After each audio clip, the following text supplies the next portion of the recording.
नमस्कार मित्रांनो. राज्य शासनाकडून प्रत्येक शेतकऱ्याला मोठा रस्ता मिळावा म्हणून 22 तारखेला एक GR काढून रस्ता कसा असावा व किती रुंदीचा असावा याबाबत सविस्तर माहिती दिलेली आहे. शक्यतो कमी नुकसान करून रस्ते व्हावेत यासाठी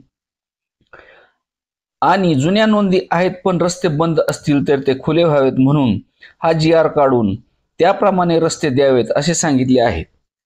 1966च्या कलम 143 नुसार शेत रस्ता देण्याची तरतूद आहे. पण ज्यावेळी हा कायदा अस्तित्वात आला त्यावेळी शेती मशागतीची कामे ही बैलामार्फत केली जात होती. त्यामुळे त्यांना ये जा करण्यासाठी अरुंद रस्ता असला तरी चालत होते. पण आता आधुनिकीकरणामुळे शेती मशागत ही ट्रॅक्टर, पॉवर टिलर, हार्वेस्टर इत्यादीने होते. त्यामुळे आता रस्ते किमान 3 मीटर ते 4 मीटरचे असावेत असा शासनाने GR काढला आहे.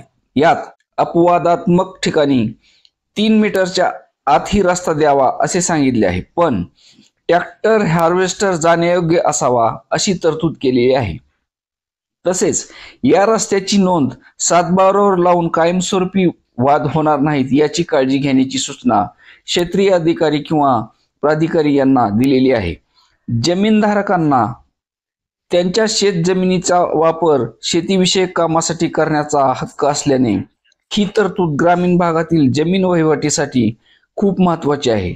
यामध्ये शेतात ये जा करणे आणि मशागतीसाठी यंत्रसामग्री ने-आण करणे तसेच मालवाहतुकीसाठी या रस्त्याचा वापर होणार असून यात शेतकऱ्याचे उत्पन्न वाढीस मदत होणार आहे.